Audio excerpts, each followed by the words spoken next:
शांति। 7 जून के ईश्वरीय महावाक्य है, मीठे बच्चे, अमृत वेले का समय बहुत बहुत अच्छा है, इसलिए सवेरे सवेरे उठकर एकांत में बैठ बाबा से मीठी मीठी बातें करो।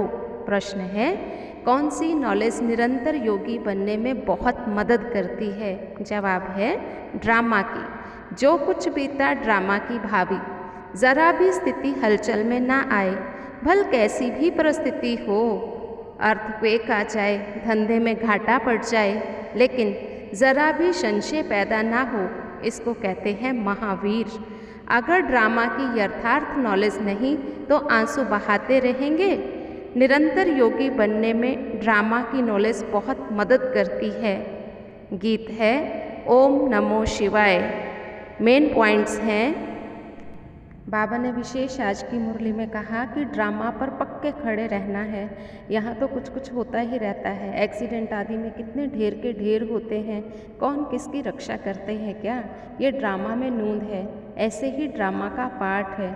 जो ड्रामा को नहीं जानते वह देह को याद कर आंसू बहाते हैं, वह कभी शिव बाबा को याद कर नहीं सकते, क्योंकि शिव बाबा से प्यार है ही नहीं, सच्ची प्रीत ही नहीं।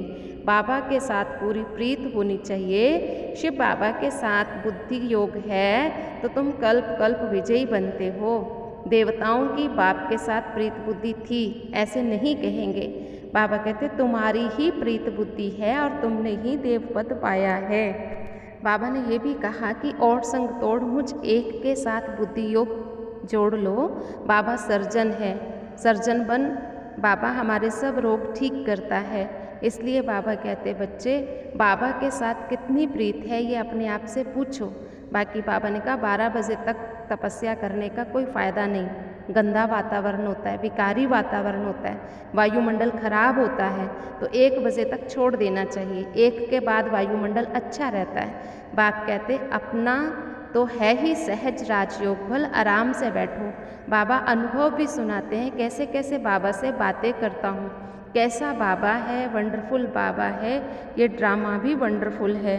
बाबा को सच सच बताना चाहिए, जो भी कोई भूल हो तो बाबा को फ़ौरन लिख देनी चाहिए, बाबा हमसे ये भूल हो गई, आप हमें क्षमा कर दो, नहीं तो ये भूल वृद्धि को पाती रहेगी, रसातल में चले जाएंगे। बाबा कहते हैं बाबा आते ही लेने के लिए हैं, बाबा को सब सुना देना चाहिए।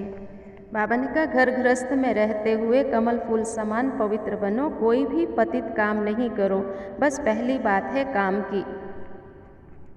बाबा ने मुरली में ये भी समझाया कि बच्चों को मेरा मेरा नहीं करना है, ये मेरा है, ये मेरा है, ऐसा नहीं करना। विनाश सामने खड़ा है, सब खत्म हो जाना है, अपना सब कुछ सफल कर लेना चाहिए। अच्छा, मीठे मीठे सिकिलत है बच्चों प्रति माता पिता बाप दादा का याद प्यार, गुड मॉर्निंग। रूहानी बाप की रूहानी बच्चों को नमस्ते। धारणा बिंदु है, श्रीमत पर अपने आप को देखना है कि इस विनाश काल में मेरी एक बाबा से सच्ची प्रीत है और सब संग तोड़ एक संग जोड़ी है। कभी कोई विकर्म करके असुर तो नहीं बनते, ऐसी चेकिंग कर स्वयं को परिवर्तन करना है। इस शरीर पर कोई भरोसा नहीं, इसलिए अपना सब कुछ सफल करना है। अपनी स्थिति एकरस अचल बनाने के लिए ड्रामा के राज को बुद्धि में रख करके चलना है। आज का वरदान है, निष्काम सेवा द्वारा विश्व का राज्य प्राप्त करने वाले विश्व कल्याणी रहमदिल भव। जो निष्काम सेवाधारी हैं उन्हें कभी ये संकल्प नहीं आ सकता कि मैंने इतना किया, मुझे इससे कुछ मान शान की महिमा मिलनी चाहिए। ये भी तो लेना हुआ। दाता के बच्चे अगर लेने का संकल्प भी करते हैं तो दाता नहीं हुए। ये लेना भी देने वाले के आगे शोभता नहीं है। जब यह संकल्प समाप्त हो तब विश्व महाराजन का स्टेटस प्राप्त हो।